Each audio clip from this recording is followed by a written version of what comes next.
Welcome to meeting number 13 of the Standing Committee on Veterans Affairs of the House of Commons.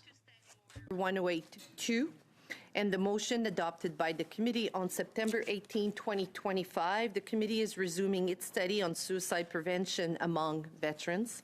Today's meeting is taking place in a hybrid format pursuant to the standing orders. Before we continue, I would ask all in-person participants to consult the guidelines written on the cards on the table. These measures are in place to help prevent audio and feedback incidents and to protect the health and safety of all participants, including our interpreters. I would like to make a few comments for the benefits of our witnesses that are with us today and you members. Please wait until I recognize you by name before speaking, and for those participating by video conferences, click on the microphone icon to activate your mic, and please mute yourself when you are not speaking. For those on Zoom, at the bottom of your screen, you can selection the appropriate channel for interpretation, either floor, English, or French. And for those in the room, you can use the earpiece and select the desired channel.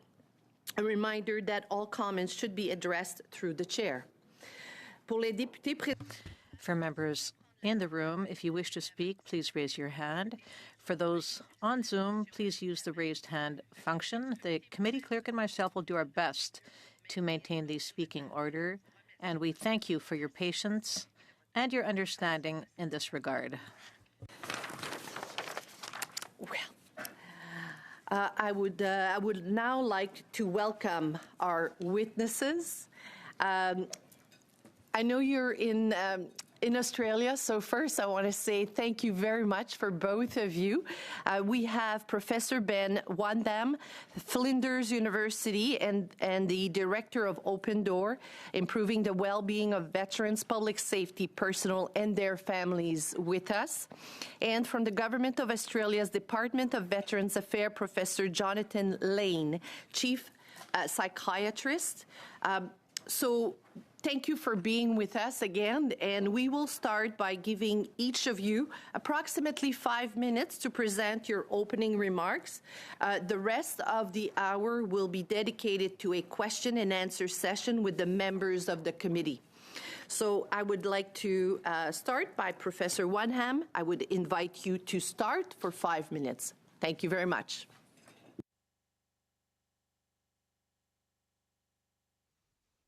Thank you. Bonjour. Yeah, I'm Professor Ben Wandam. I'm the Director of Open Door, Improving the Wellbeing of Veterans, Public Safety Officers, Personnel and their families in South Australia. I'm a veteran. I served in the Australian Defence Force. I would... oh, there you go. Okay. Yes, you went on. Did you get it? Yeah. All right. I guess where I finished off. I served in the Australian Defence Force 1987 till 1995. I had a very good career, obviously with some absolute brilliant experiences and some difficult experiences, as you do in the military. I began really researching the military very strongly in 2003, so I've been doing that for 20 years, and I've focused on some issues that really address the issue of veteran suicidality. Currently conducting an Australian Research Council discovery project called Veteran Suicide, Investigating the Social and Historical Dimensions. This is the main focus of our research, is to encapsulate the biopsycho elements of the research, but to really provide a different perspective or a more holistic perspective by looking at the social implications of veteran suicidality. So that means that we know that people will come out of deployment or even have experiences in service that may expose them to trauma, but that we can increase our preventative efforts by focusing on some really key issues. And one of them is transition. Transition is a key point of opportunity and challenge, and we need to ensure that we have the right systems and services in place to do that. We've recently had a Royal Commission in Australia, and that certainly has been one of their main recommendations, is to produce a very strong transition element. The research that I've done has looked at veterans that have been overseas or in service, and there are a number of reasons why they are led to consider or to contemplate taking their own lives. There is two issues. There is the deployment and the service side of things, but then there is also the institutional side of things. I think it's a very main point, and it's one that when we testified to the Royal Commission, it was an absolute central point that we have to look at systems and cultures as much as we look at the more accepted issues around deployment. So issues of system and culture mean that we have to look at the way in which the military justice system is used. Recently in Australia, we've had an inquiry into the weaponisation of the military justice system, which I sat on. The key point there is that in any military, there is significant command discretion, and there's a strong class system between commissioned and non-commissioned officers, and then that, if is not regulated effectively, can lead to the exploitation of that power, and then leading to bad outcomes for our veterans. So, while PTSD is a very significant issue for veterans, particularly that are exposed to trauma, the other side of things is institutional betrayal and moral injury. So another big focus of the Royal Commission, and one which we brought to the Royal Commission, was that we have to look at not just what we expect when we join the military, that is the costs of war, but we also have to incorporate an understanding of the costs of service. The Royal Commission has had 122 recommendations, and they're focused on things such as national study into military sexual assault, the establishment of an independent body, that's recommendation 122, that's to oversee the recommendations and the rolling out, and also to hear other issues that come forth at the time. We've looked at just moving transition away from defence and into the DVA. We've looked at a wellbeing work group that will oversee wellbeing. We have also looked at the reconstruction of the veteran sector. So we've got a peak body. We're looking at developing a peak body to oversee that. There's a whole range of other sort of issues as well. For example, veteran employment is a big piece. And that's the focus that we bring to this area, is that there may be mental health issues, but if we can get employment, education, housing, mobility, identity, purpose and belonging right, then that is a major preventative issue for veteran suicidality. I would say in my research, over 300 interviews now, social disconnection is, for me, the overwhelming issue. And that is an issue that we can prevent really effectively just by wrapping services and knowledge and wisdom and experience and empathy around veterans when they're in service and when they leave service, and even years after their service when they're well into their civilian lives. Thank you. Thank you very much, Professor Wadham. I would like to invite Professor Lane for 5 minutes, please. Bonjour and good morning, Madam President, and members of the committee. So, as some background, like Ben, I joined the Army at the ripe old age of 17 in 1989 and had 10 years as a soldier. And during that time, I did an arts degree, English Lit and Psychology part-time, and then an honours degree in psychology before being sponsored as a full-time medical student with the Army, and then served with the Army as a doctor for a period of time before then transferring to the reserves and doing my training as a psychiatrist. I deployed to Afghanistan in 2013 and was embedded at the Royal 3 in Kandahar as a mental health provider.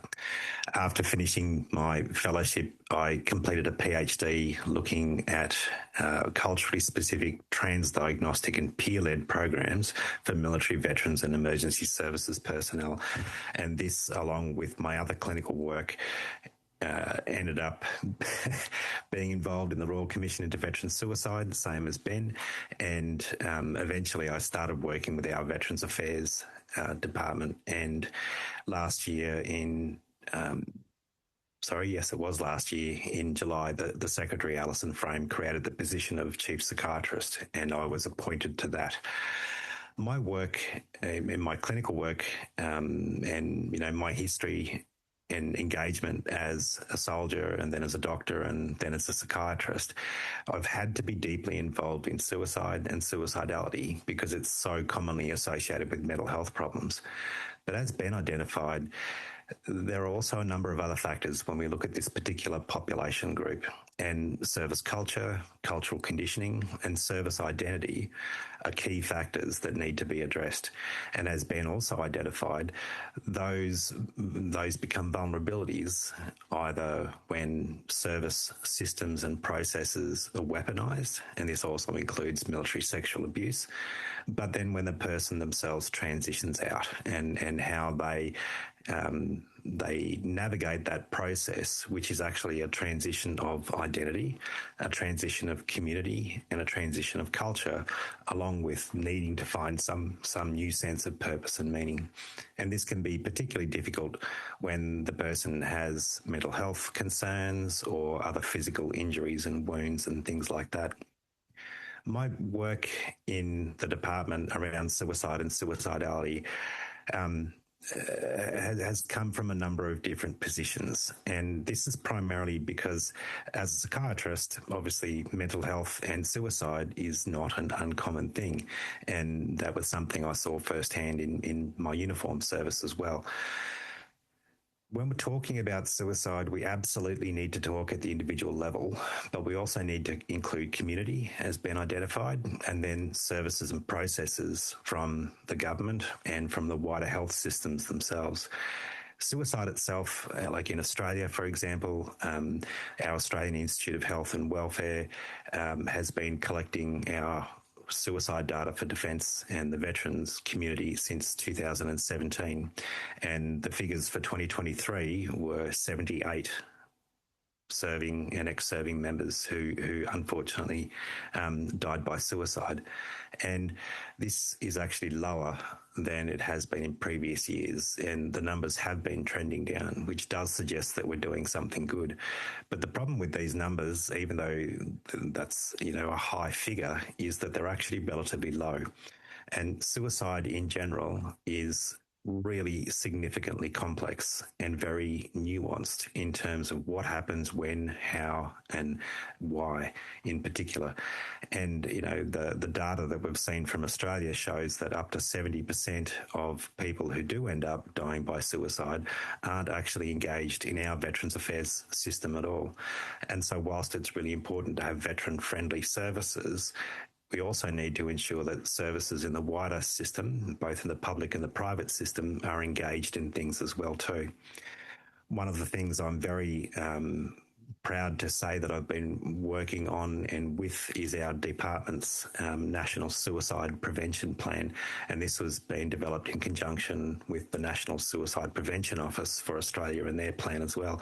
And I've provided copies of that to the clerk that we can discuss at a later date or for your information and things too. Thank you. Thank you very much to both of you again, and thank you for your service to your country, sir. We've been looking forward to hear your perspective from Australia. So on that note, I will invite MP Wagenthal for 6 minutes to start the conversation. Well, thank you so much, Chair, and thank you for being here today. I'm very excited to be able to ask you some questions. We have a lot in common, Canada and Australia, and an issue that I have been exposed to for the last decade, actually, is the mental health impacts of those of our serving members and veterans now who were exposed to mefloquine. And I noticed in recommendation number 61, you talk specifically about establishing a brain injury program that covers, and you talk about the various sections of the military, but you also say, and serving and ex-serving members exposed to mefloquine and or tafloquine. So in response to number B, can you explain to me, you say, assess and treat neurocognitive issues affecting serving and ex-serving members, whatever their cause. Has the Australian government, Veterans Affairs, identified specifically mefloquine toxicity as a cause in treating mental health and brainstem injuries? Thank you, and that's an interesting question. And both mefloquine and tafenoquine were prescribed and used during our Australian campaigns in the Southeast Asia and Pacific areas as well. And there was a significant amount of distress in the 2000s about the potential harms from both of these medications. And as a result of that, a cognitive testing program was actually established. Unfortunately, it wasn't taken up very well, and there wasn't a significant amount of data that's come from that. That sort of research and that era, though, has then led to, one of the signature sort of issues around service in the military, and in particular during periods of high operational tempo. And so Australia, just like Canada, the Great War on Terror has meant, 2 decades of exposure to significant low-level blast injuries and potential traumatic brain injuries as well, too. Sure. And if I can just interrupt, I'm sorry. I want to ask on that then. You indicate that with this particular issue that there should you should record members' exposure to traumatic brain injury and minor traumatic brain injury, including in medical records. So obviously, it has been established that mefloquine does cause a brainstem injury. So those that have had concerns, do you have actual records then indicating that they were impacted by taking that particular anti-malaria drug? No, I'm afraid we don't, as far as I'm aware. Why would that be? Basically, long story short, there are a range of potential causes for cognitive decline and then, various other sorts of injuries as well too. And when you're talking about cognitive functioning, that was the primary complaint about people who are being prescribed those medications. But the actual mechanism of injury for a physical injury, like the blast from a blast overpressure that might cause mild traumatic brain injury, or something, more significant, causes physical lesions because of the physical mechanism of injury, as opposed to a pharmacological or chemical or hormonal or so on. Yeah, I do understand that. The reality is that there is information significant around the world now in regard to this. So I would love to see Canada do far more to identify and to take responsibility for our soldiers who have been impacted by that drug, since Somalia for sure, right up until Afghanistan. And now our Surgeon General has indicated it is a drug of last resort rather than first resort. So I appreciate that. I think that we need to work together on this particular issue. But that being said, I have a question then about one of the other issues around privacy. You did in this study, I'm trying to find the right one. There are so many amazing recommendations here. Recommendation 74, clarify the application of the Privacy Act to veterans to determine whether amendments are necessary. Quite often, when at this committee, we're trying to determine how many veterans have been in certain circumstances and whatnot. We often hear, well, we can't really know because, it's up to them. We don't have that opportunity because of the Privacy Act. Is this something then that you're also experiencing? Absolutely, and it's the bane of my life as an academic and as a clinician, and as a member of our Department of Veterans Affairs. And when we talk about privacy, this includes how serving personnel, their health records, how that data, because that data can't leave defence, unfortunately. And so that means that when someone leaves defence, that data then gets given to them on a file, but that's it. So there's no systemic records that are actually kept and then going forward as well too. And we don't have a veteran specifier or identifier, so we can't track healthcare usage and various other things as well too. So can I ask on that point, have you considered, or is there a way, if you were to look at this privacy issue, to give people leaving and becoming veterans the opportunity to make that a requirement that, yes, they agree and that they want that privacy to be somewhat limited in the ability of Veterans Affairs to deal with their needs after they leave service. Very briefly, sir, because we've had expire our time, so I'll leave you maybe 10 seconds, please, to answer Mrs. Wagenthal. So yes, very much so. And people leaving Defence have a veteran identifier in terms of their card so that they can access services because of that. And then we can collect, health usage data around that. Thank you very much, Professor. Mr. Casey, for 6 minutes. Thank you very much, Madam Chair, and thank you to our witnesses for being with us. It's a challenge for that to happen from the other side of the globe, and we appreciate your interest in our study that you've made that effort. Appreciate it very much. We had a witness testify before us a couple of days ago who is passionate about psilocybin-aided therapy. And he basically pointed to Australia as the global gold standard for the implementation and acceptance of this. So I'd be interested to know a bit more about it. What is the status of psilocybin-assisted therapy in your country? And the second part of that question, if you could, can you take us through how you were able to get social license for this to happen? Because there is undoubtedly a stigma in this country around psychedelics, a stigma around alternative therapies. Just be interested in the Australian experience in that regard. Thank you, sir. That's a very interesting question and a very timely question, because our Therapeutic Goods Administration allowed the use of psilocybin for treatment-resistant depression and MDMA, the party drug, for treatment-resistant post-traumatic stress disorder. And this is effectively under clinical trial type conditions and as a means of last resort. And our Department of Veterans Affairs opened up applications to fund treatment for this literally 2 weeks ago. And this is basically the first time I think a government agency has funded this kind of treatment. And it's not cheap. We're talking between $30,000 to $35,000 per course of treatment for each individual. And the requirements that we're using to manage this are actually relatively quite strict as well. And so from a departmental perspective, our guidelines are that the person has to currently have a treating psychiatrist and a treating psychologist. They have to have been in treatment for a minimum of over the last 12 months, continuously, but typically for longer.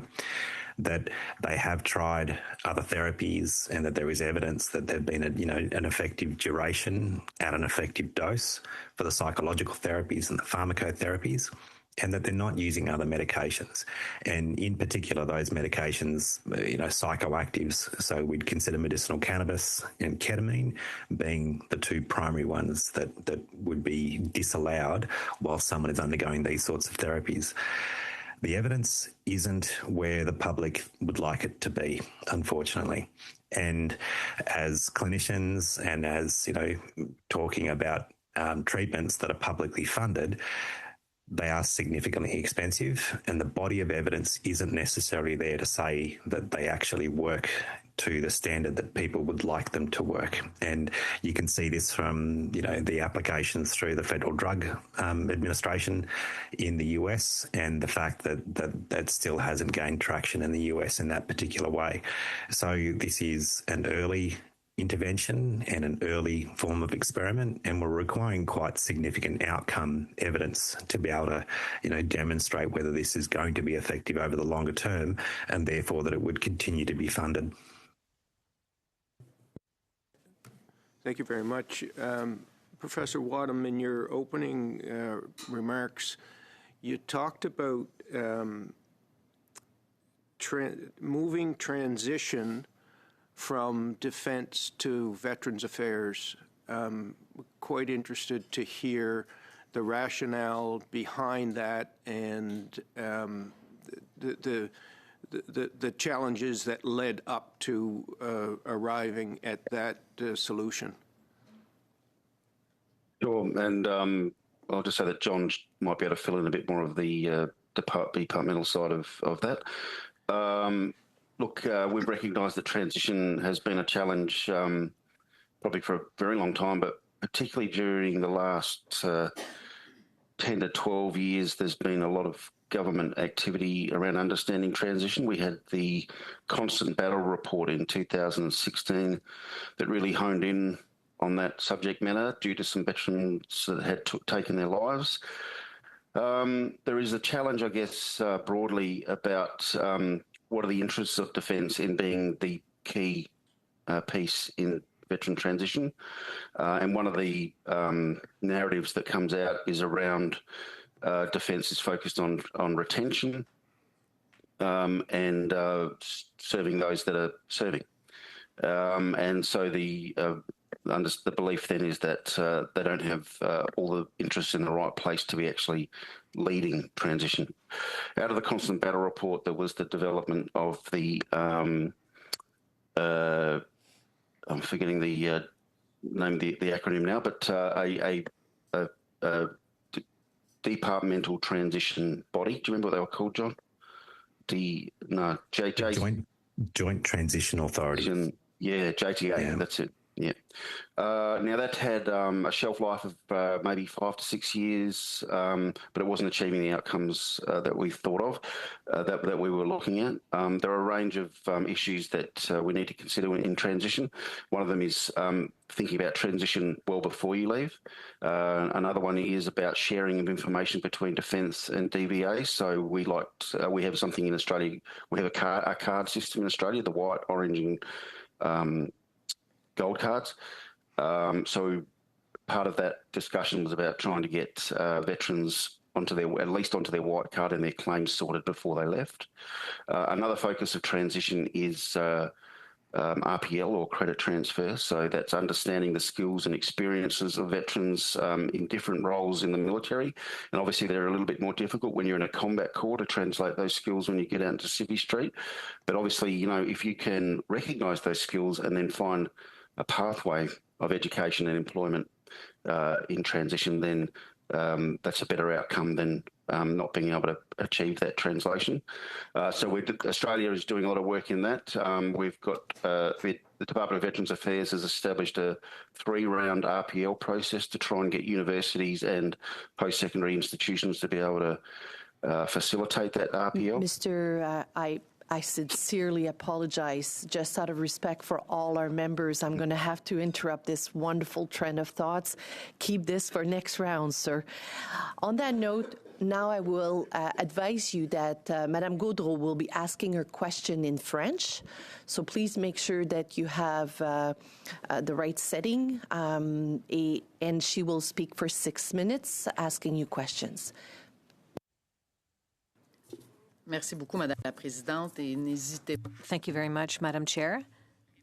And please don't hesitate to ask me to repeat if need be. We're extremely grateful for you to be here, so thank you. I had the honor of visiting Australia to better understand your democratic system. So I don't have a lot of time, but let's get straight to the heart of the matter. My first question is for Mr. Wandem. In the 102 recommendations made by the Commission, which one or what would you say are the top 3, the most important to you, the ones that have to be implemented to help your veterans?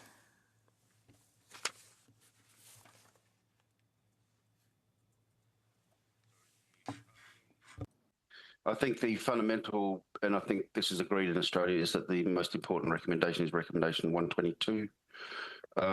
We've had a lot of inquiries. One of the things that the Royal Commission found out was that there had been 57 inquiries since the mid-90s, 750 recommendations, and very few of them met.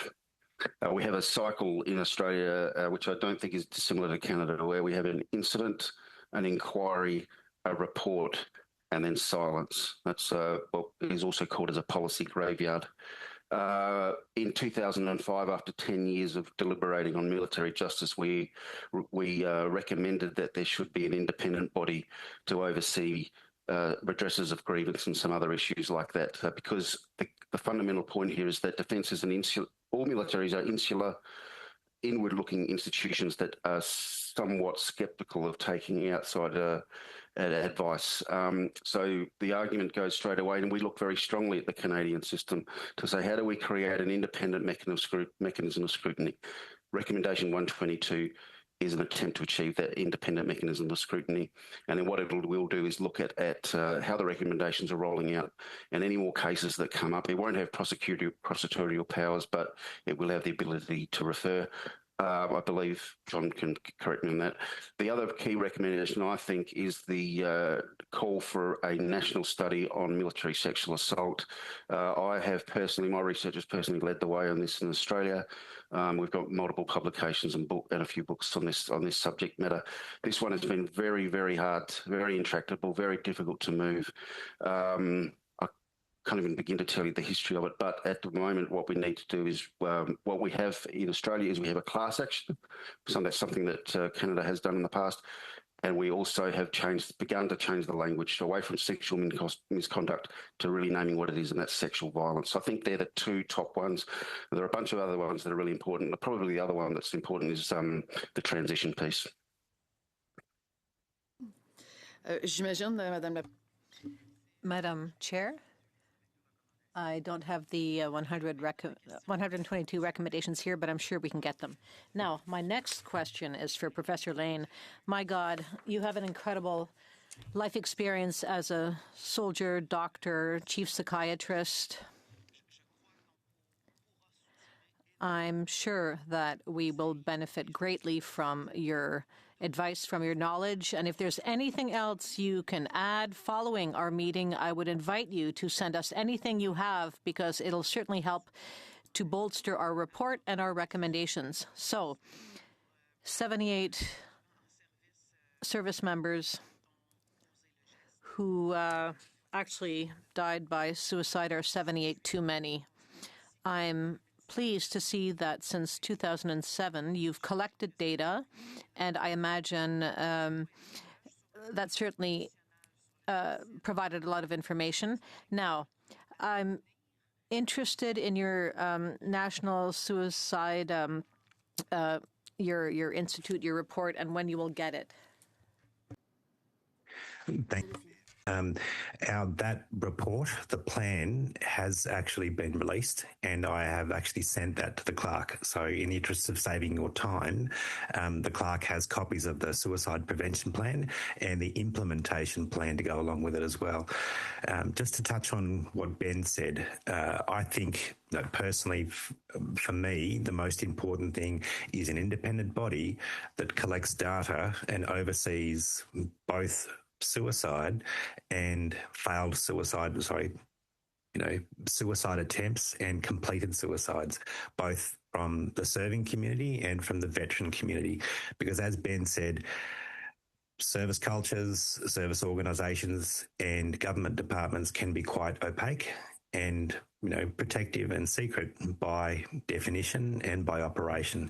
And having an independent body actually allows the community to have faith that those services, those organisations are doing the best thing they can for their personnel. I only have 30 seconds left, so I just want to validate what I seem to understand. In Australia, when a person's service has ended, there's no abandonment. You make sure that all veterans are able to access support and tools. People are not left bereft. Is that correct? Is there support? Yes or no? And that's all the time I have for now. Yes, ma'am. And those wellbeing measures of finance, health, education and community still remain the biggest priorities at the individual and the community level for the well-being of any individual, and therefore the prevention of suicide down the track. Merci beaucoup, Obviously, Madame as la well as being, Présidente. Say, because I've allowed each member a little bit of extra time, so I want to make sure I'm fair to Madame Gaudreau. Would you want maybe 15 seconds to comments for Madame Gaudreau's question? Thank you. So these wellbeing matters aren't just about healthcare. They're actually about having productive members of our society who have done so much and have so much more to give. And so the more support we give in terms of employment, the more they give back to the community, and the better we are as a society going forward. May I have 2 seconds? Yeah. So I think we recognise veterans as national assets, who we place a lot of investment in, and that we must invest in afterwards in order to give back to society. And that's a return of investment on the investment into them, the financial investment, but it's a return of investment on them and their families' well-being. So it's very important for us to support veterans on the way out and afterwards. Thank you very much. For 5 minutes, Mr. Viersen. Well, thank you, Madam Chair. Thanks to our witnesses. Mr. Wadham, we've heard about, many people that have come to our committee have talked about what's going on in Australia as a kind of a bright light in the world. From your perspective, is what Australia doing working in order to prevent the suicide epidemic? Well, it's a hard question. I think in the first instance, we've got a Royal Commission because it wasn't working. Yeah. You know, I think that's the main point. Since then, since that, the rollout and the work and the psilocybin and all these things, have you seen it change, or is it too early to tell? No, I don't think it's too early to tell. I think as a community, and there will be those that don't agree, but I think as a community, the Royal Commission was a very positive outcome. It really brought a lot of issues to the table, a lot of things that had been going through a sort of a cycle, like I mentioned before, of being identified, looked at, and then forgotten. So I think that this has really put all of that on the table. We've got a complete sheet now to go from in order to address things, and things are starting to happen. From the outside of the community, we'd like greater transparency about how those things are evolving, but that's understandable that the departments are getting down and doing the work. We have a very versatile and diverse understanding of the issues, as you mentioned, issues like TBI, different forms of alternative therapy, and also, focusing, like I mentioned before, on the social aspects, the DBA wellbeing wheel, which is if you can get people the pathways to success after service, then they're not going to need as much healthcare cost burden. So I think the future looks bright. I think there are many challenges. Institutions take time to change. DVA, I think, is leading the way. I'm from an outside perspective, I'm quite impressed with DVA. I think Defence have a bunch of different challenges and that they're working through. So I think overall, we've identified the range of issues. We've decided to tackle them. If you've got to remember, 122 recommendations, only one that was rejected. The rest either in principle agreed. So I feel like we're on a good platform, and we have a community. I think you're using an acronym that is not working for me. A DVA or Department of Veterans Affairs. Okay. Yeah, sorry, VA. Yeah.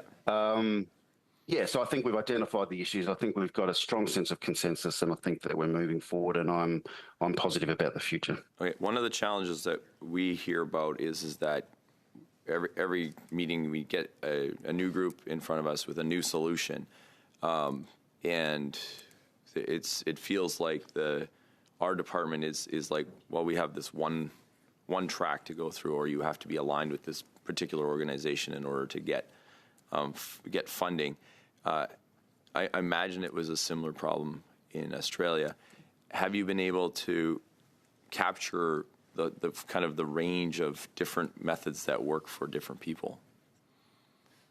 I've had positive conversations with Alison Frame, who's the Secretary of the Department of Veterans Affairs, and other commissioners that say that they want to diversify the approach, that we've probably over-focused on the biomedical, and that we need to place some stronger emphasis in understanding culture and systems and the social health elements of Has there been any particular system change to that end? Yeah. What does that look like? Yeah, well, recently, this is a little bit on the downside, but recently the Department of Veterans Affairs has sent out issued a $25 million tender for something called VF Link, Veterans, Families, Learning, Knowledge, Community. And the idea of it was to take away the decisions about research that were being centred within DVA and to canvass the broader academic community. The principle of that was around real change. I think that we might have decided to stay with the same sort of model as opposed to really enhancing and improving the social health element of things. That's my bias, I admit. Right. We've got brilliant work. I'll finish now, but we've got brilliant work in psychiatry, psychology, and allied health. We need to do better in the preventative space, and I'm not sure we've taken that up as much as I'd like just yet. All right. A few seconds left here. Mr. Lane, do you have anything to add? Yes, I think one of the biggest strengths that we have at the moment is the way that we've engaged the community. And this is lived experience personnel, family members, and then ex-service organisations like your Legion. How have you done that? Like that's what we all say, but how did you do that? Yeah, and so it has to be done. So it has to be done at a local. So the systems within the policies and programs have to specifically and deliberately incorporate that lived experience voice. So something doesn't happen unless there is someone with lived experience in the co-development of whatever program is being rolled out. And rather than have one particular ex-service organisation, you go to the strengths of the communities that are there. And part of the program has been rolling out what we've been calling veterans hubs. And so these are centres that you then have services from whoever and forever and for whatever, including medical, including housing, all of those wellbeing sort of services. So that's the centre of gravity and a base for them to operate from so that they can then serve the community that they're based in. And this is actually really good because, you can have government services working out of the same building. You can have all the other support agencies, but because it's local and in a community, it doesn't have to be huge. It doesn't have to be, it can actually, because it's in the community, it can work with and for the community. And I think that's the centre of it, because our geography, like yours, big country, lots of urban centres, but what happens to everywhere else? Thank you very much. I'm going to have to interrupt again. I sincerely apologize. Mrs. Ertl for 5 minutes. Thank you, Madam Chair. Good evening, gentlemen. Thank you for being here. Again, thank you for staying up late for us today. I'd like to start with everyone's favorite topic, last thing in the day, statistics and data. In Canada, suicide data covers a longer period, 1976 to 2014. Then I gather the Australian data, 1997 to 2021. So can you speak to the slope of the data over time? Are there peaks and troughs which stand out as trends which may have been a result of policy issues? Thank you. I'll go for a short one. I'll just say that I'll let John speak to that, but the short one important piece is that we began lobbying for a Royal Commission, understanding that there were around 380 veteran suicides since 1997. Over the period of that Royal Commission, over 3 years, we went from my numbers won't be exactly precise, but we went from 400 to 700 to 1,200 to 1,700. Now we're around 2,000. So what we have embarked upon is a strong centralisation of our data so that we have a much more representative understanding of the issue. And noting that data is collected by an independent body which does data collection, analysis and evaluation for a whole range of other metrics for the federal government as well too. So it's reputable. I think the collection of that data was a watershed moment in Australia because, again, we weren't actually collecting data, so people couldn't say how bad the problem was. I think the Royal Commission itself was huge and was another turning point. And because of the work done during the Commission and then subsequently, since the report was handed down, 15 months ago now, the numbers are going down. But I think we need more nuance in the data about what a person's situation is when those kind of tragic things occur. And for example, I was involved in a calls to 911 equivalent from military and veterans in one of our provinces, our state's called Queensland. And the polypharmacy rates in veterans were enormous, something like 80% of veterans being on 3 different medications, which included psychotropics and sedatives like benzodiazepines and opiates.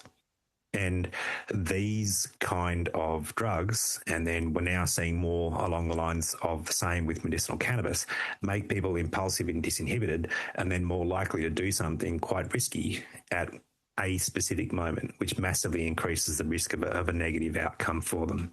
So those kind of that kind of data coming out and looking at what situations are prompting people to engage in those kind of quite harmful behaviours and potentially lethal, that's what we need to see more of. Could I just say one more point? The suicide rates data does not include unverified suicides, such as single vehicle car accidents or attempts. So we're only getting a piece of the picture. Good point. Thank you for that. Another question then about numbers to a point. The excess risk of suicide in the veteran community versus the overall population are 2 to 3 times higher for women than male veterans. Is this a result of suicides in the general population being much higher, population of men being much higher as a baseline? What, in your view, is the reason for the disparity in the excess risk found for female veterans? Just some quick data, Ben. Yeah, so the rates of suicide in female veterans can be up to 10 times higher because the population of women in service is only roughly 15%. And so the rates can actually, in some people, particularly those who've experienced military sexual abuse, and I'm sure Ben would talk to that. So again, we're looking at the sort of the vulnerabilities and the risk factors that someone takes with them from service. And so this particular cohort that has significantly more vulnerabilities is much more likely to end up having a more adverse outcome than their male counterparts. Yeah, and I would just say that the research we've done identifies that women have quite different experiences. Thank you very much. Thank you very much. Madame Gaudreau, again, she will be addressing both of you in français and French for 2.5 minutes. Madame Gaudreau. Merci beaucoup. Thank you very much, Madam Chair. So what I understand is that there is a recommendation whereby any citizen not having gone through training, service, and post-service may not presume or even state they're in a position to provide service. What I'm saying is that I myself worked a lot with addicts, and I also worked in suicide prevention, and I came to the conclusion that even though we're talking to different to human beings, but veterans, so it's something very, very different. They've worked in a different culture and in a different life situation with people who haven't been in the armed forces can relate to. So, am I wrong? Or is the recommendation to refer veterans to organizations manned by peers is essential to support our veterans? Yes, ma'am. Exactly. So the recommendations were about access to culturally appropriate health services, and that's been a big feature of funding from our Department of Veterans Affairs. It's a personal hobby horse of mine because you cannot give a clinician that kind of lived service experience, but you can give someone with lived experience, a paraprofessional clinical role to help deliver community-based programs which are focused around skills for improved functioning and improved interpersonal relationships. And those factors in and of themselves are significantly protective for, really poor outcomes like suicide, but also for other things as well too, in terms of depression, anxiety, post-traumatic stress disorder, anger, all of those sorts of things as well. Monsieur Wandam, 20 seconds, Mr. Wendam. Would you agree with the conclusion I had reached? Yes, military service is unique. We're heavily socialised going into the Australian Defence Force or any military, and then we've spent 12 weeks to 12 months being socialised in strong service experience, and then we can be out in a flash. So what we have, one of the other things we've done in Australia is to establish peer workers in Open Arms. Open Arms is our counselling service, and that brings veterans that have that experience in to work with other veterans to provide pathways to successful transition. merci beaucoup. Merci de m'offrir du temps. Thank you very much. Thank you, Madam Chair, for giving me a few extra moments. I'm very generous today. 5 minutes. Thank you, Madam Chair, and thank you to our witnesses. I'm grateful for your service. I went to university with a former Australian officer, and we did a degree in war studies in King's in London, England, and so I've got some fond stories of university that I probably won't share, but he was a good lad, and he kept his end up, let me just say. One of the comments that was made, Professor Lane, in your opening statement was that 70% of your veterans are not engaged. Could you please unpack that for me and explain that to me? Yes, sir. So when we talked about those people who died from suicide, roughly 70% weren't concurrently engaged or getting services from our Veterans Affairs. And that shows, well, it can be interpreted in a few different ways. But one way in particular is that those people who are being out, we've got roughly 600,000 veterans in Australia, and roughly 450,000 of those are accessing Veterans Affairs services and benefits. So we are helping a large proportion of the population, but there is still a proportion that are missing out, and by definition, they become more vulnerable, and that shows up in that particular statistic. Okay. Mr. Wadham, do you have any comments with regards to that?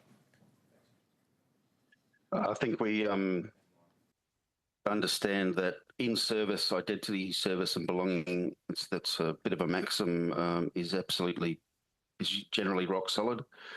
Obviously not for everyone, but as a rule. So leaving is moving to a bit of a precipice, bit of a void where we don't have that identity, purpose, belonging. And I think those that engage with DVA or with the veteran sector, many will engage in what I call serving after service. So that means running programs or working with veterans to support them, provides that support and that buffer for those veterans. So those that go completely free don't have the same level of support, high level of social disconnection. Social disconnection to me leads to vulnerability to suicide. Okay, I'm asking this out of ignorance and because I'm unaware of how your system works down there. One of the things that has, in our recent studies that we've experienced, is that there's a blind spot. When serving members leave the military, they're left to basically fend for themselves. And so the question I have for you is, your veterans, when upon release, are they sat down with the Veterans Affairs and or is it something that they have to access and go online and it's up to them? Yeah. No. That Joint Transition Authority was a program that was specifically set up to engage people with Veterans Affairs before they leave defence to make sure that they've got medical coverage and the other sorts of things that they need. That that access is then guaranteed in terms of them being able to put claims for compensation in through the department, but it's also supported from the other side as well too by primary healthcare and funding general practitioners extra money to actually see veterans now and coordinate care as well too, because having those fundamental things like financial support in terms of a pension or whatever else is needed, health support in terms of that primary care, so that then the general practitioner, the GP, can refer people out to other specialists as needed, and non-liability mental health care. And what we mean by that is you don't have to have a defence or DVA doesn't have to take responsibility for causing that condition. It just gets treated anyway. And that includes substance abuse as well, which is really important in terms of access and engagement in care. May I? Okay, I have Okay, sorry. Just quickly, we have something called transition cells. So every brigade will have a transition cell. Veterans can go to that transition cell. There's also transition seminars where they go to see different organisations that might offer them different pathways. But the transition is variable, very variable. We know that the higher rates of suicide are with involuntary discharge and medical discharge. We know that a voluntary left have better outcomes. We know that if you don't provide any sort of planning and preparation for veterans, then they're more vulnerable than if they did have that support. Thank you very much, Mr. Comey, and thanks to both of you. For our last questions, Madame Auguste also will be addressing you in French. She will have 5 minutes. Merci beaucoup. Thank you. Merci beaucoup. Thank you very much, Madam Chair, and I'd like to thank you both for being here today with us and to help us.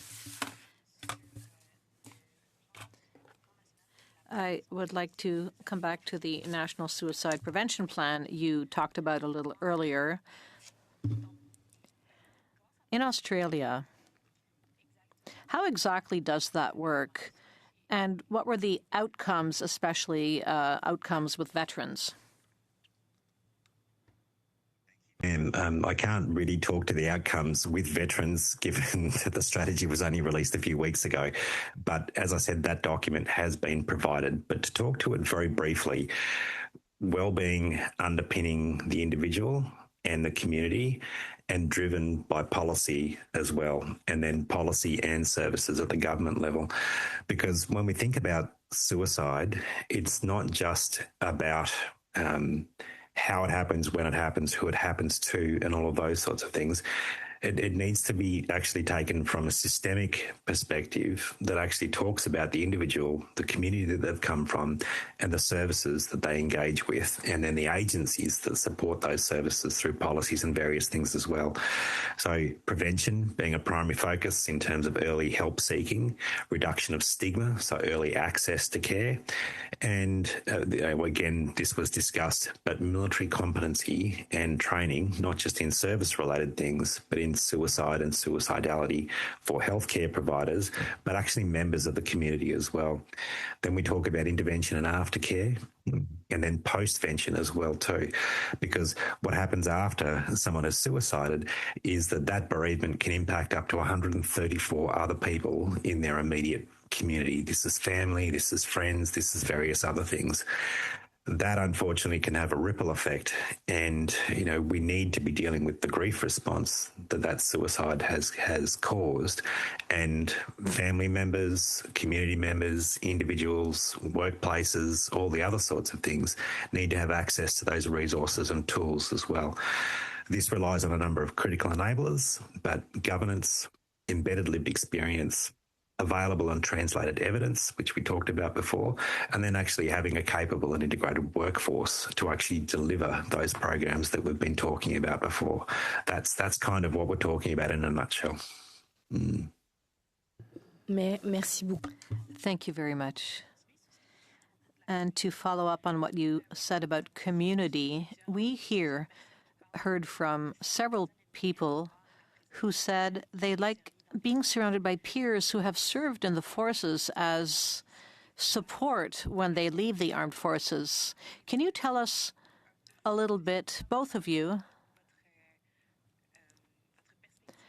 about how you perceive a veteran's relationship with his or her peers and whether that can help?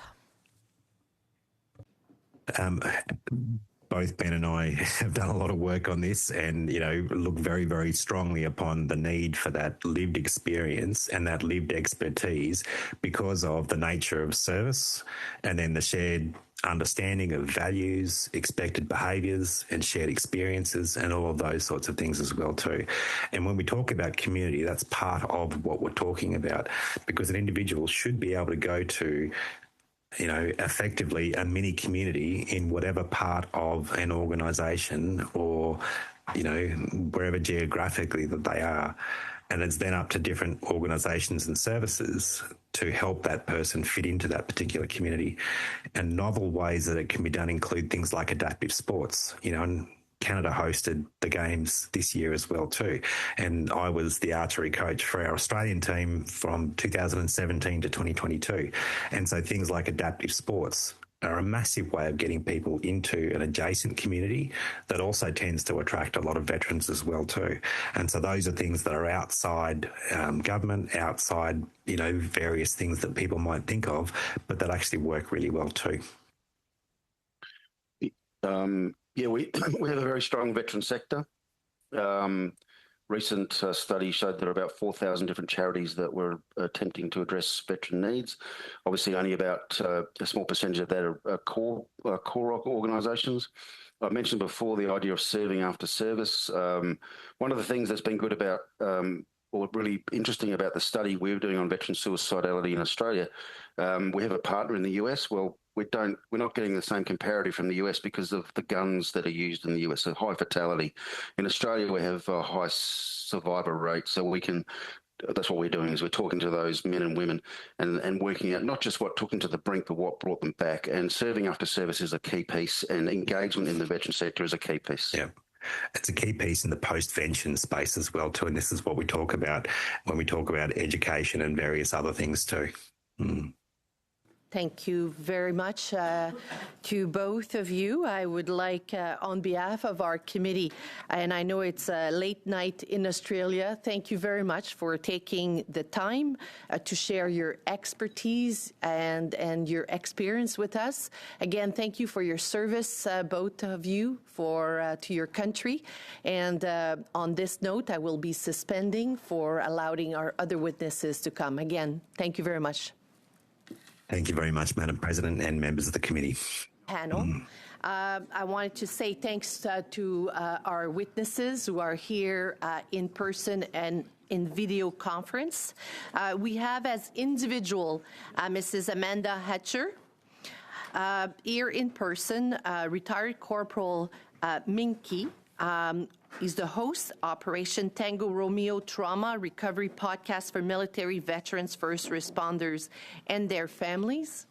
We also have from the Chronic Pain Center of Excellence for Canadian Veterans, Dr. Ramesh Zacharias, President and Chief Executive Officer, and Mr. Cameron Kowalski, Sergeant Retired Director of Operation. I'm going to be allowing Mrs. Hatcher to start for 5 minutes, and then each of you will have the chance to speak. Madame Hatcher? Thank you. Good morning. Let me start off by introducing myself. I am Amanda Hatcher, the widow of Master Corporal Sean Hatcher, who lost his battle to suicide on October the 4th, 2015. Sean served 18 years with the Canadian Armed Forces, and during those years, 2 tours to Afghanistan. In 2010, Sean started to experience suicidal ideations that was observed by a close friend and member. The information was passed on to the social worker of his posting at the time, in which the next day she made a phone call to Sean asking him if he was suicidal. At that time, Sean stated no for fear of repercussions of his job, so the option was to post him out.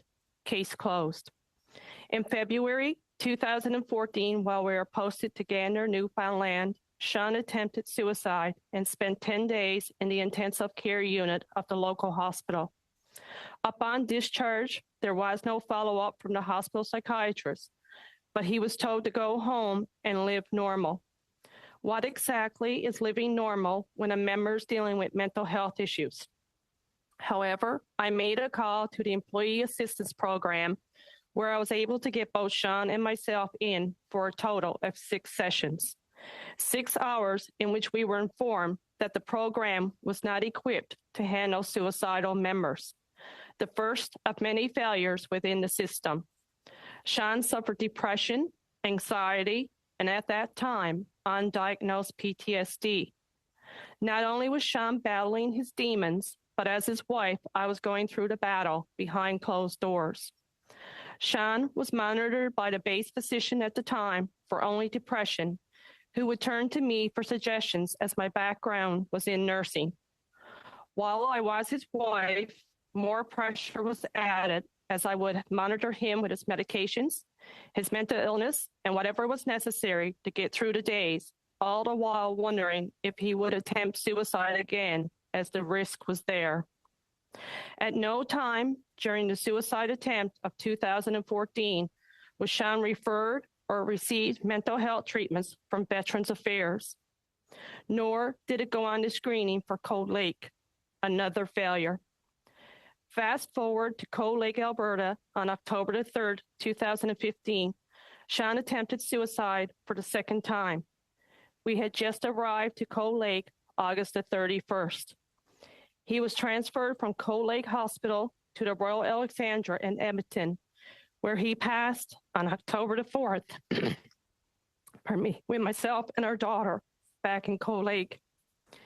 In January 2016, I attended the Board of Inquiry every day into Sean's death for 6 to 8 weeks. Upon the completion of the BOI with Sean's death, changes in Ottawa would be made within the CAF to benefit or help a member dealing with mental health or to help prevent further suicide. As far as I am aware, I'm not sure if any of these changes were made, as no follow-up with the family member of the deceased member follow. I do want to mention the support I received from the 417 Squadron and the Cold Lake base. I believe suicide in the Canadian Armed Forces today still very much carries a huge stigma, a taboo of such. I believe it is this stigma of suicide that needs to be openly discussed. More needs to be done for the mental health of the members who are active and upon release of the Canadian Armed Forces. These men and women serve their country with their lives and deserve the treatment they need to function in everyday society. As we all know, some of them never returning to Canadian soil the same as they left. 10 years have passed since Sean's death, and while the survivor's guilt have eased, the heartache of his death and grief remain. Who knows, if he had received the treatment he deserved, he might be here today. I like to think. Now, as a widow, I don't think one ever fully gets used to that term. I prevail of the Services of Operational Stress Injury Support, OSIS, but I am unable to utilize treatment or therapy through Veterans Affairs as I am not entitled with my husband being deceased. Any therapy services that I have used in the past have all been on my own. Changes need to be made with the mental health system for the benefit of all members, active, released, families, and widows. September the 10th is recognized as World Suicide Prevention Day, but when you lose a loved one from suicide and mental health issues, every day is a reminder of how much more work needs to be done for the health and well-being in the Canadian Armed Forces, our veterans, families, and in the general society to move forward. Thank you. Thank you very much, Mrs. Hatcher. On behalf of our committee, I want to say thank you for your service, ma'am. Thank you for your courage and our sincere condolence on your loss. We will now invite Mr. Minke, retired corporal, for 5 minutes, please. Thank you very much.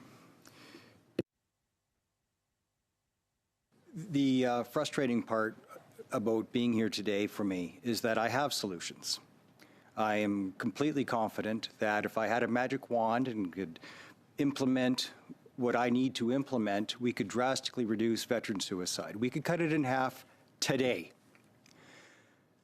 But I have the knowledge. What I don't have is the authority. You have the authority here in this room today. All you got to do is listen with an open mind and an open heart. I'll do my best to make a case for this. My name is Mark Meinke. I first reached out to VAC, sorry for the acronyms, Veterans Affairs Canada, for help in 2017. I suffered for 23 years without help or diagnosis. In 2019, I started my trauma recovery podcast, and in an attempt to help as many veterans and first responders as possible, my mission was really simple: save lives and relieve pain by making help for PTS injuries easily accessible. I would hope that VAC has the exact same mission. Being in the system had me quickly realize that there must be a better way to recover from a PTS injury. I'm now in my 7th year of researching healing modalities from around the world. My show is listened to in 98 countries. And I've been working to find out what works and what doesn't. The good news is that I have found numerous healing modalities with significant efficacy. The bad news is that none of the most effective therapies are available directly through Veterans Affairs Canada. My podcast showcases a comprehensive list of healing modalities. As far as I know, there's no similar list that can be found on the VAC website. So I invite Veterans Affairs Canada to share my show on their site, or use it for reference, or simply call me, pick up the phone, and let me help them to be aware of the effective resources that are available right now.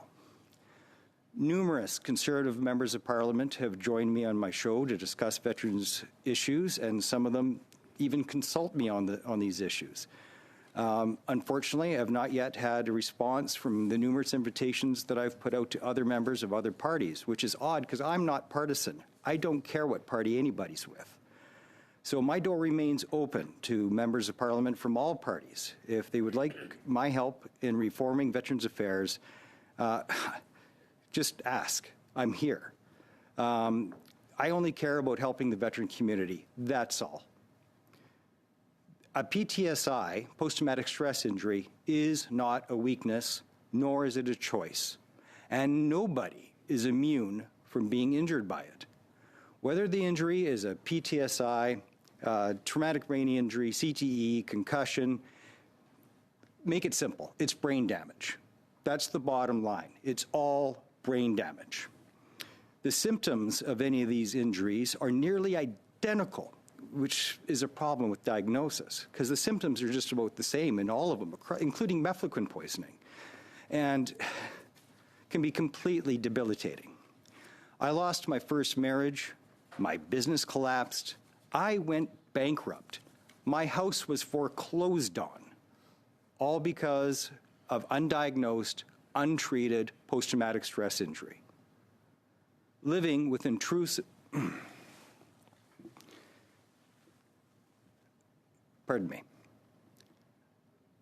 Living with intrusive, relentless, suicidal thoughts is exhausting.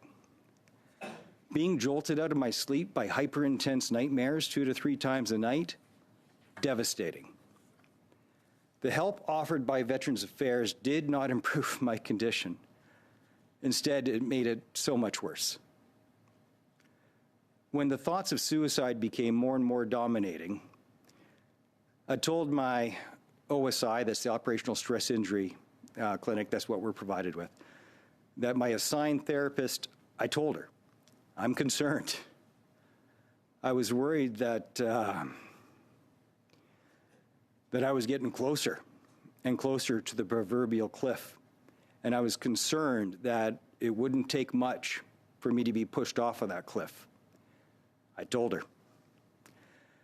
I told her that I had a plan, and that if I were to end my life, it would be by opening my wrists. Nice way to go. Her advice to me was this: hide the knife that you imagine you would use, and if you haven't done it yet, you probably won't.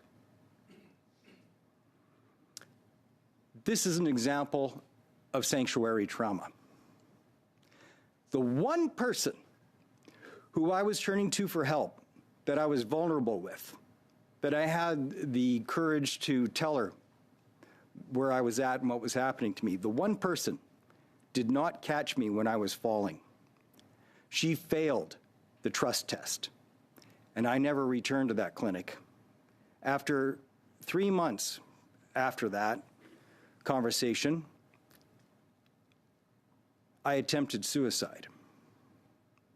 And it was nothing short of a miracle that I survived it.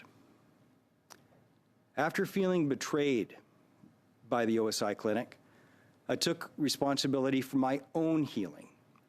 And as a result, I've made a great deal of progress, I'm glad to say. Both the American Veterans Affairs and the Canadian OSI clinics, and this is something you probably don't know, so please write this down. They claim their success rate, and this is published in the American VA, a success rate of 12 to 16%. To be clear, this means that only 16% of Canadian veterans who seek help through Veterans Affairs actually get it, which leaves 84 to 88% of veterans who are seeking help do not receive it. Now, here's a very short list that hopefully you ask me questions about. Stellate ganglion block. Stellate ganglion block is very tough to access, but it is legal in Canada. That's huge. Psychedelics have been talked about in this room. There's both legal and illegal psychedelics. The legal ones is ketamine. It's a great place to start. Ibogaine. It is now legal in Texas, and it's starting to spread across the states, and it is a game changer. Please ask me about these modalities and more. Thank you, Chair. Thank you very much, Mr. Meinke. I would like now to offer the floor for 5 minutes, and I think Dr. Zacharias is speaking. Madam Chair, committee members, my name is Dr. Ramesh Zacharias. I'm the President, CEO, and Medical Director of the Chronic Pain Center of Excellence for Canadian Veterans, CPCOE. We're an independent, not-for-profit organization funded by Veterans Affairs Canada. Let me start by thanking you for giving us the distinct privilege to testify before this committee on this incredibly important issue facing our veterans today. Along with my work at the CPCOE, I have a specialized clinical practice treating veterans and civilians suffering from chronic pain. Joining me today is Sergeant Retired Cam Kowalski, a 34-year RCMP veteran. Cam. Thank you, Ramesh, and good morning, Madam Chair and committee members. I'm speaking today as the Director of Operations from the Chronic Pain Center of Excellence for Canadian Veterans. I've spent more than half my lifetime serving as a police officer throughout the country. I had a truly blessed career, but one which was enveloped with tragedy, trauma, and stress. It left an indelible mark on me as a human being. This topic strikes deeply into my personal and professional life. I've lost countless comrades and close friends to suicide, many of which could have been prevented. Following my retirement, a twist of fate through a kind Veterans Affairs case manager brought me to the Chronic Pain Center of Excellence, where I assumed the role as Director of Operations. What I've learned in my time at the CPCOE is that there is a deep connection between suicidality and chronic pain. What is important is not just the stories you've heard, although they have no doubt been profound, but the research being done that provides optimism with those struggling in isolation. In my darkest days, I was only looking for a glimmer of hope. It took years to come, but there, by the grace of God, it did. The research we do at the CPCOE is essential to bringing education and knowledge to veterans and their families on suicidality related to chronic pain. And I'll turn it back to Ramesh. Today, I would like to highlight the strong evidence linking pain management, chronic pain management, with a consequential increase in suicide risk. From 2012 to 2019, I served as a coroner in the province of Ontario. During my tenure, I was the investigating coroner in approximately 700 cases. Several of those were suicides ranging in age from 12 to 88. The motto of the Office of the Chief Coroner in Ontario is, "We speak for the dead to help the living."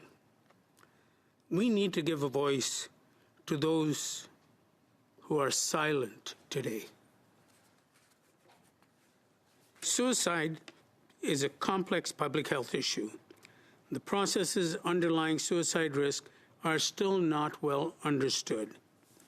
It also continues to be difficult to reliably predict suicide behaviors. However, much is known about the risk and protective factors for suicide and suicidality, meaning that any organization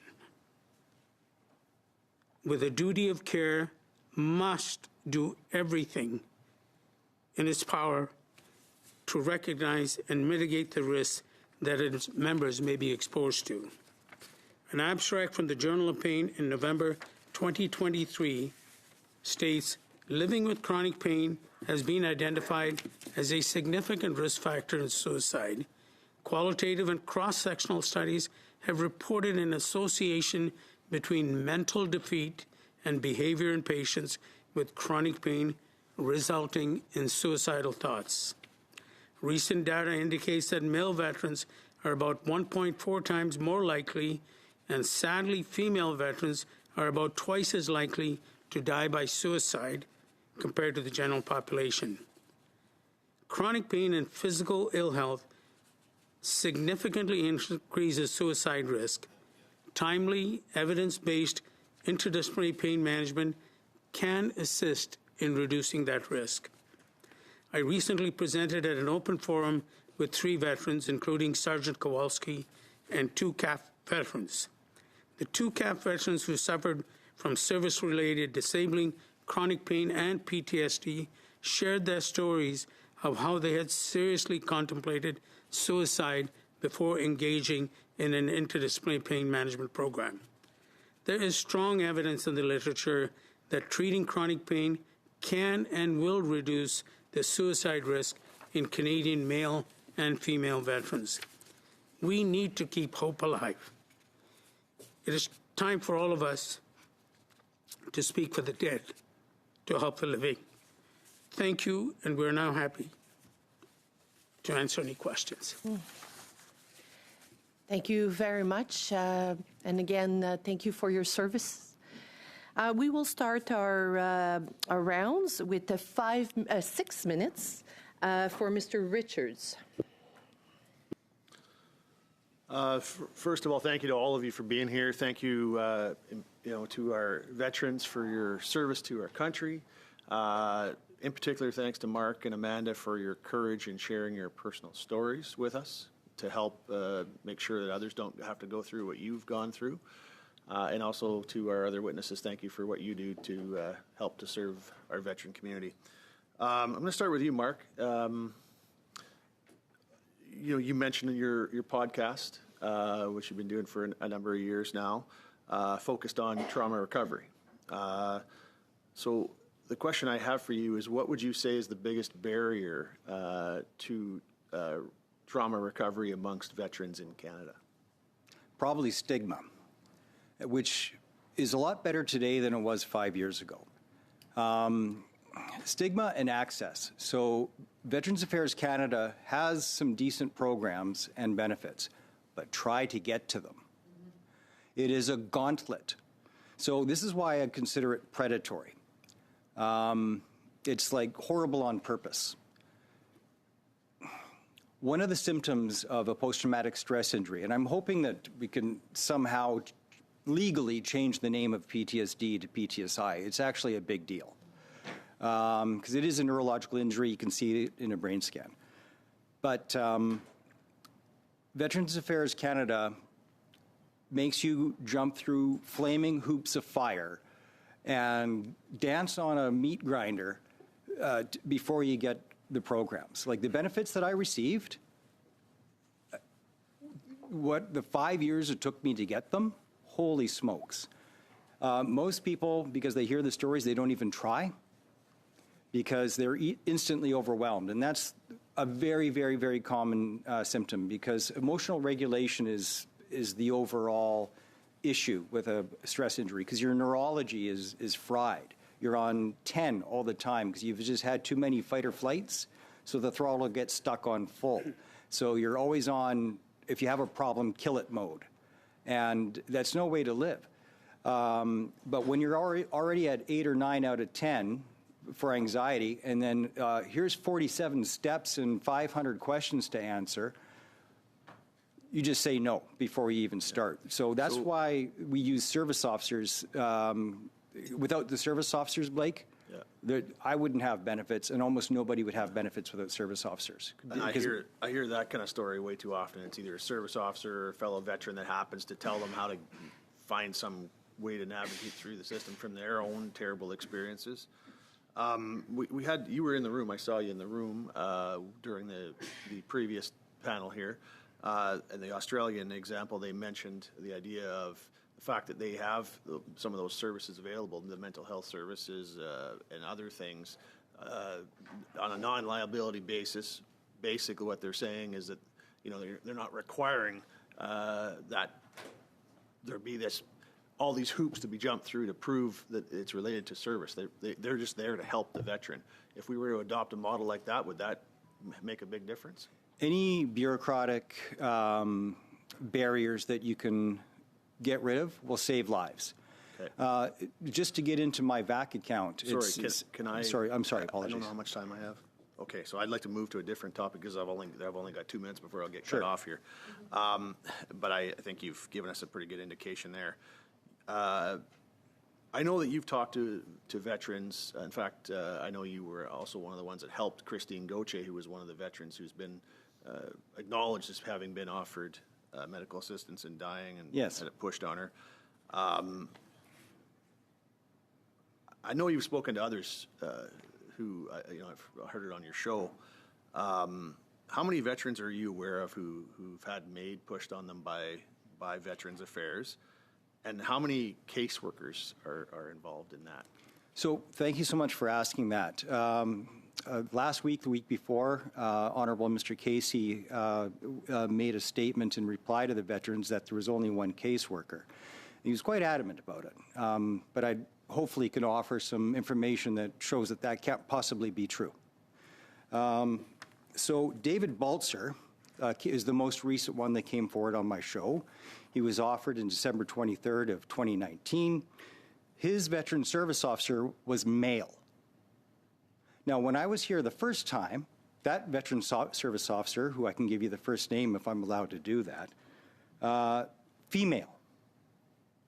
So at a bare minimum here, we have 2 different veteran service officers. Now, here's my logic about how there was 5 veteran service officers that little old me with no resources was able to find, okay? Sorry, and you use the term service officer. Are you talking a case manager, case? God only knows. Okay. What, they can call themselves whatever they want. Yeah. I'm using it as a generic term. Okay. Just wanted to clarify that. David Baltzer is the most recent. Veteran number 1 never used his name, but he did sue the government, won the lawsuit, and signed an NDA. The lawyers talked to me directly, said it was a life-changing amount of money that he received. But his service officer was female, and she was in BC. Now, one of my episodes, I called Veterans Affairs Canada, and I recorded the call, and I published it that anybody can listen to, okay? And all the same questions that were asked of Minister Macaulay at the time, I asked this veteran service officer. Completely different. The answers at this committee were completely different. Thank you very much, sir. I'm so sorry. I have to interrupt you. We have 5 minutes. There'll be another questions to you on that side of the House, I'm sure. Thank you very much, sir. Okay. I thought we had 6 minutes. It was 6. Oh, it was 6. No, sorry. My clock said 6. Marie-Hélène is very good. I apologize. I have a moment. I apologize. I'm going to allow the other Member of Parliament to address our witnesses. Thank you very much. Mr. Clark, for 6 minutes. Thank you. Thank you very much, Madam Chair. Thank you to all of our witnesses for being here today, for your service and your stories, and for those of you who continue to advocate on behalf of veterans. Thank you. Dr. Zacharias and Mr. Kowalski, I just wanted to ask you a few questions, if I could, around the issue of chronic pain, which I think, as you correctly identified in your opening statements, is a significant risk factor in relation to suicide risk. Is there any way to know what the prevalence of chronic pain is among veterans coming out of CAF and the RCMP? Is there any data on that to know how many veterans are actually suffering from what we would define as chronic pain? Yeah, there has been the Life After Service study in 2016 that VAC published, and then subsequently in 2019. So people are aware in the general population in Canada, and frankly, through most of the developed world, civilians have 20% chronic pain. Male veterans in Canada are at 40%, twice the general population. And sadly, female veterans are at 50%. So when a young woman, lady, signs up to the Canadian military, there's a 50% chance she will be released with chronic pain and all the other comorbidities with mental health, sleep disorders, depression. So we have reasonably good data, and it's similar in the U.S. and Australia as well. Much higher incidence with veterans. Mr. Kowalski, did you want to make a point there on that? Thank you. Yes, it would be similar that of the RCMP with the CAF, because basically we train similarly. We have injuries that are related to our training and equipment, et cetera, that leads to chronic pain, led to my chronic pain. So the numbers would be the same or possibly even greater. If you're comfortable doing so, Mr. Kowalski, could you explain for us in your personal experience how your chronic pain has contributed to any issues you may have experienced since you left the RCMP? Yeah. So with my service, it was particularly long, 34 years.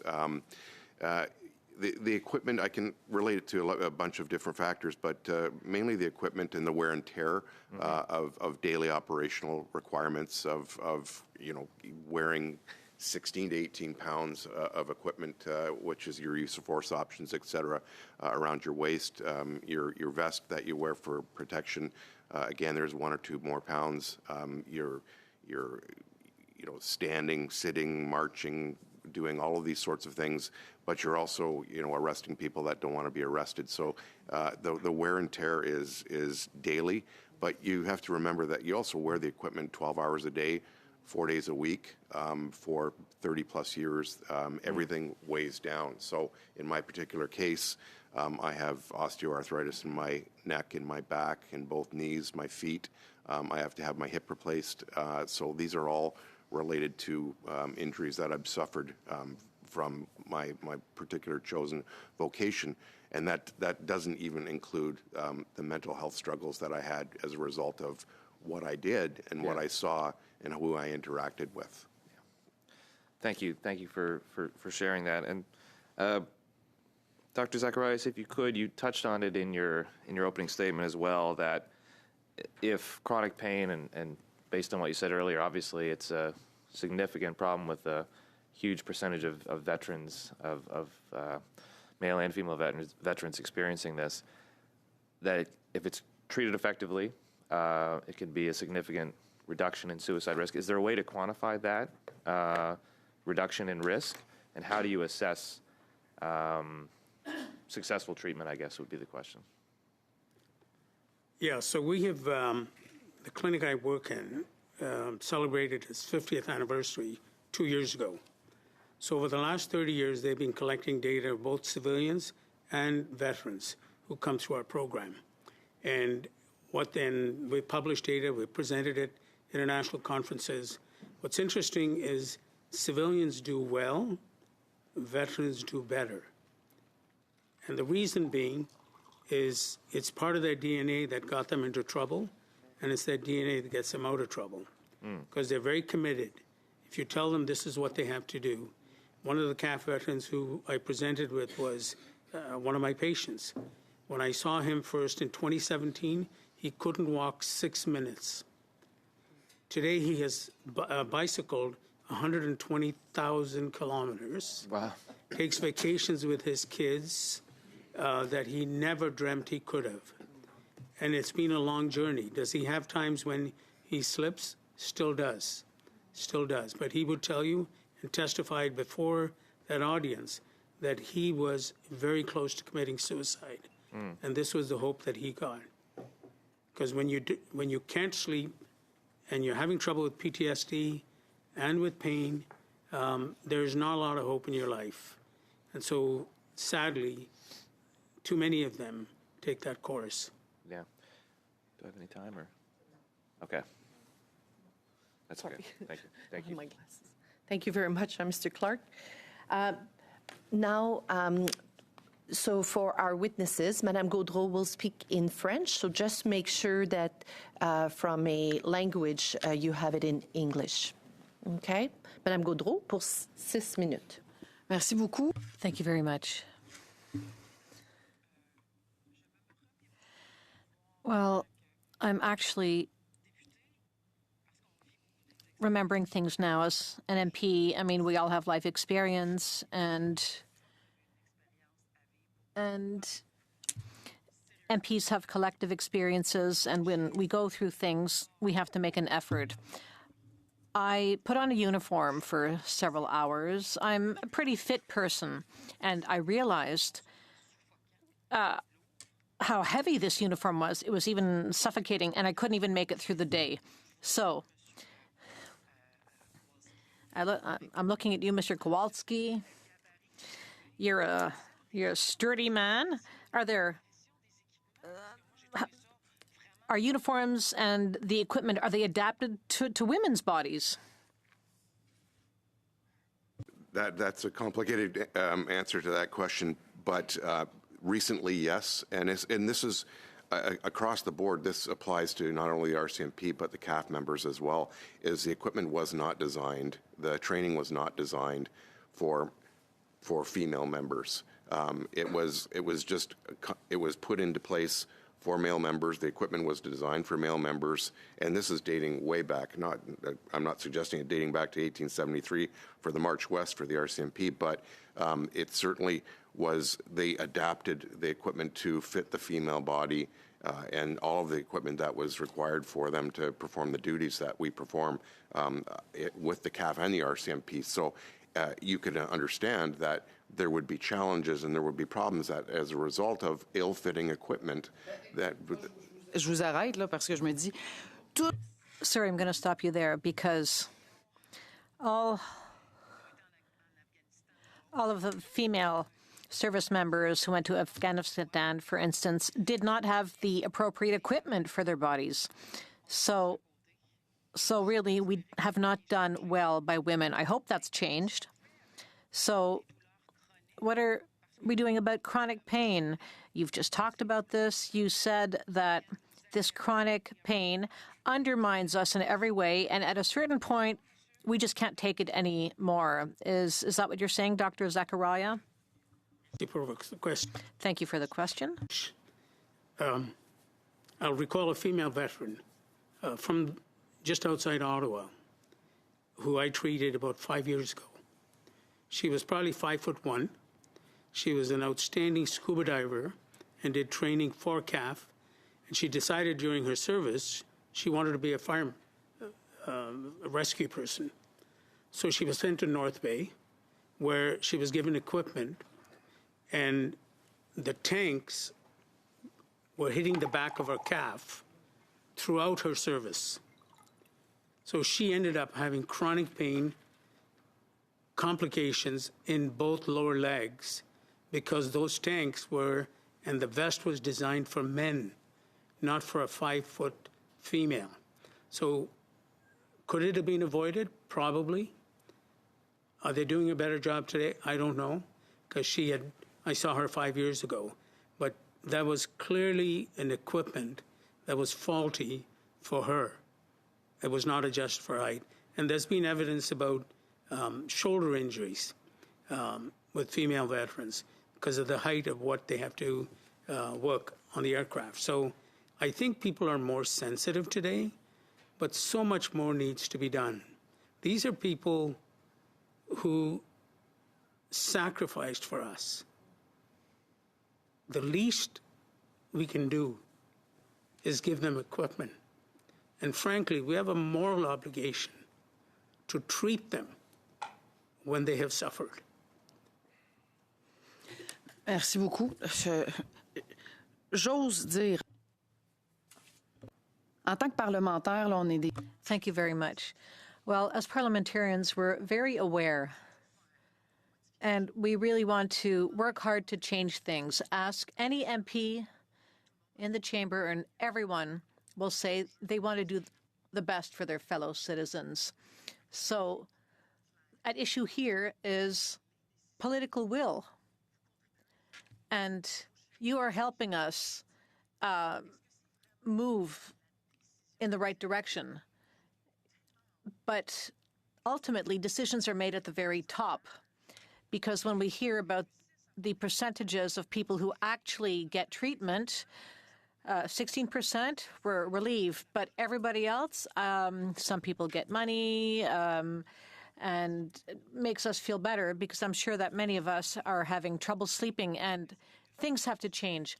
Now, since I have a few seconds left, I'd like to say to Ms. Hatcher, I've heard you.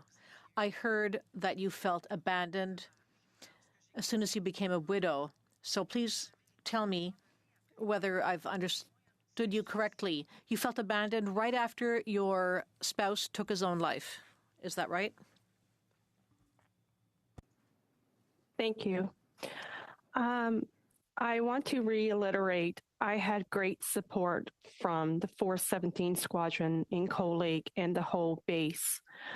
I stayed there with my daughter until July 2016, and then we were given the last move with the military. It was after that I did prevail of some services where I moved here in Greenwood. But to be honest, it was as if, okay, now you're a widow, you're no longer part of the military.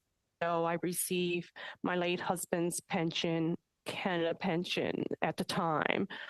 I started the process of seeing a social worker who she and I, a lot of hours and tears to do, to open up a VAC inquiry into my late husband's death because I knew it was service related. And I won that case, thankfully. It wasn't about the money. It was to honor him, pardon me, and that he served his country. But as a widow, it's so hard and difficult because it's still with you that you are a part of the military, but yet you're not a part of the military.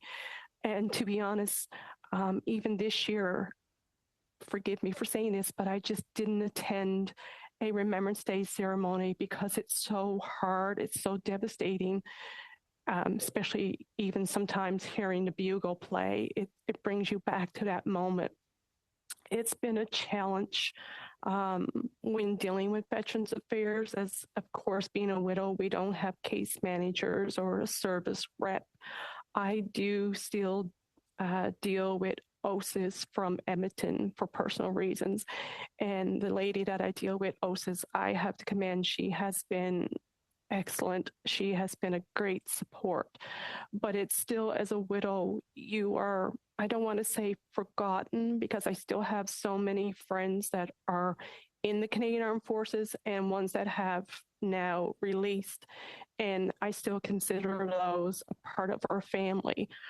But yes, becoming a widow, it appears like we are forgotten and just move on with your life, basically. Merci, Madame la Présidente. Et je... Thank you, Madam Chair. That takes up my 2 minutes and 30 seconds out of respect for my colleagues. Thank you. Thank you very much. Madame Gaudreau. Richards, for 5 minutes, please. Sure, thank you. And I actually wanted to pick up where Madame Gaudreau just left off, Amanda, if I can. I'm still not sure I'm clear. Following the death of your husband, what help did Veterans Affairs offer you? So, thank you. At the time, I was not dealing with Veterans Affairs first when Sean passed away. As I said, I started the process with a social worker in 2016, and I won my case in 2017.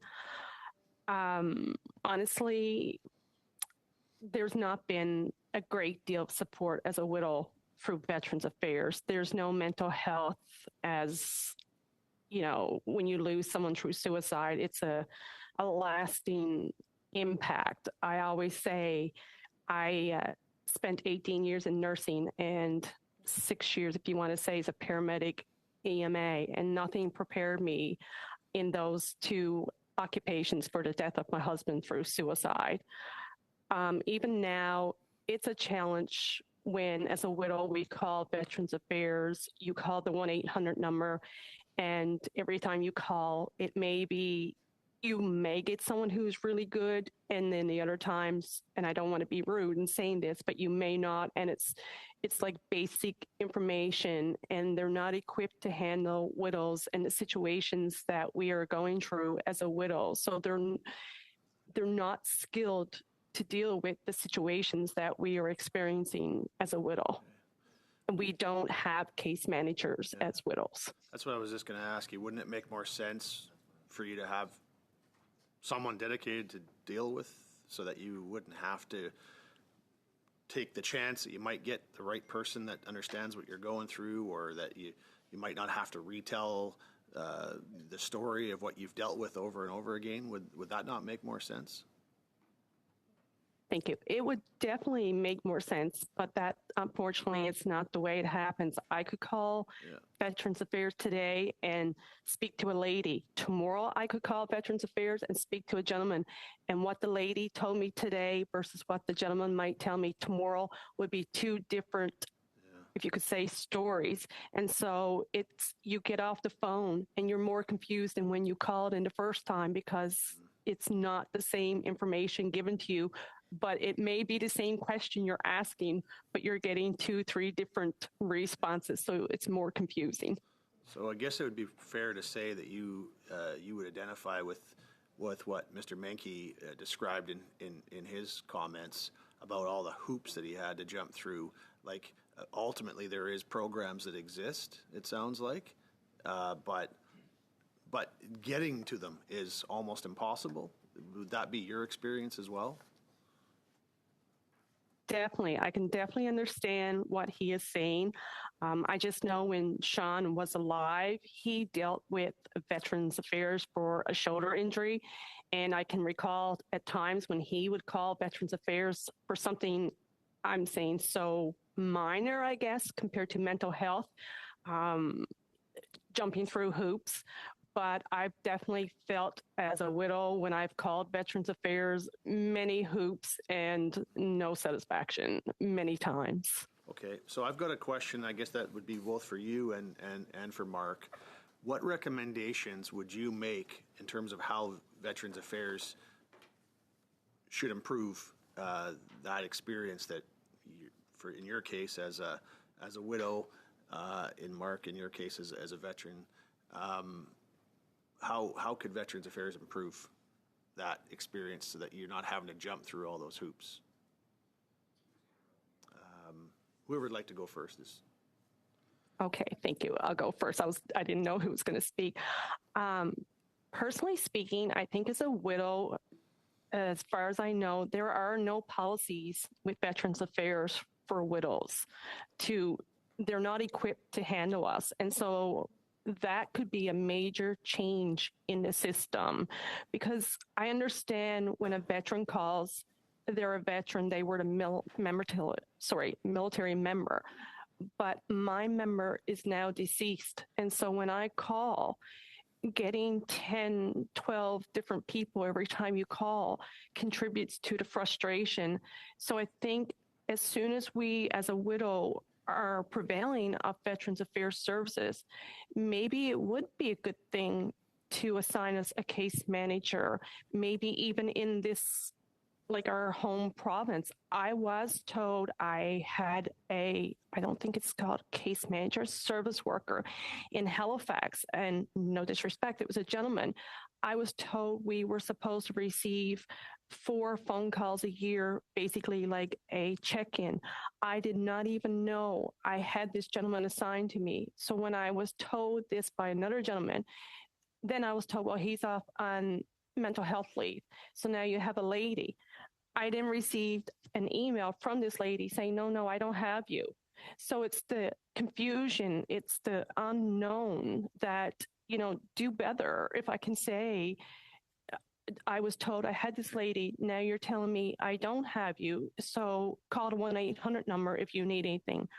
I used the 1-800 number, the mental health line, first when my husband passed away, and it was in the nighttime.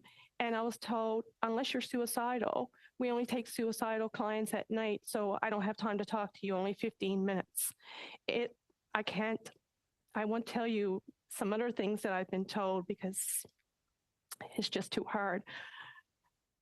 But things like that, assign us a caseworker is the most important aspect that you could do for a widow.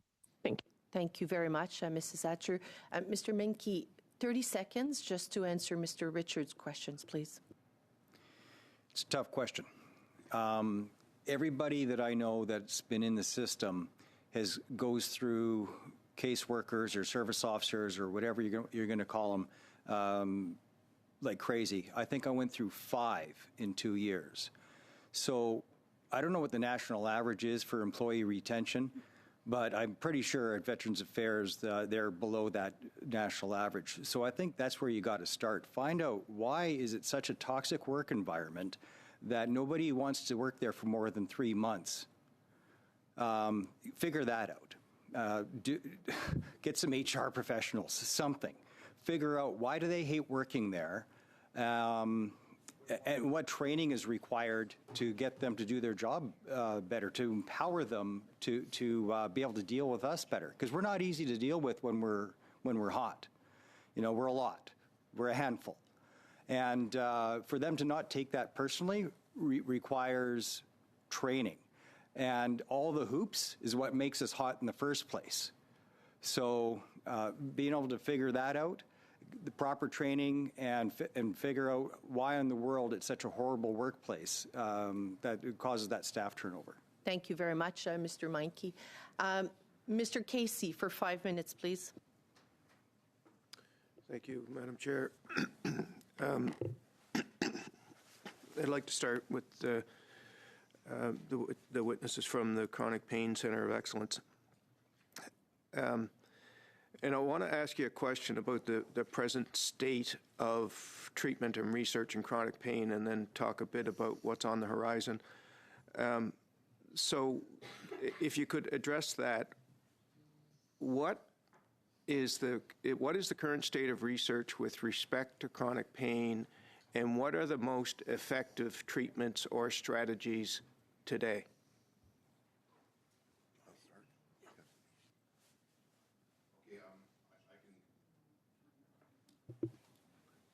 I can start with that, Mr. Casey, and it's a very topical question. I'm going to speak generally related to chronic pain and suicidality, and what we know, what we currently are doing at the Chronic Pain Center of Excellence. We recently conducted our priority setting process through the James Lind Alliance, which basically identifies what we're going to be studying for the next 3 to 5 years. It's an important milestone in our organization's history after we've just celebrated our 5-year anniversary of inception. So the 2025 veteran-led priority setting process, which is utilized using our Advisory Council of Veterans. There's 15 of them that represent what we do, and they identify what is to be studied each year. So this year, We rank them gold, silver, bronze. Our gold level stream of research this year is going to be specifically on what is the correlation between chronic pain and suicidality. So within that context, the outcomes or the objectives are to explore the relationships between chronic pain and suicidality in veterans, to understand the impacts on families and caregivers, to evaluate interventions at clinical, system, and policy levels, and then finally inform suicide prevention and policy strategies. So it is high on our level of research that we're going to be conducting over the next 3 to 5 years. But again, with research, it takes time to answer the questions that are being researched. So that's speaking to the topic itself on suicidality. I'll have Dr. Zacharias answer the part about the chronic pain research that is the generalities. Thank you. Thank you very much for your question. I think one of the things we've tried to do is look at the Life After Service study, talk to veterans. When we were awarded the Center of Excellence, what I decided to do was go coast to coast. I started in Victoria, ultimately ended up in Newfoundland. COVID was in the middle of it, so it got into 2 phases. And I would meet with veterans and their families and said to them, I was the custodian of their center. What do you want me to do? They were pretty clear. God bless you, Mark, for one thing about working with veterans, and I've treated probably 1,000 veterans since I went to McMaster. They will tell you exactly what they're thinking. And so, but God bless, I love looking after them. There's no filters. They tell you exactly what's going on.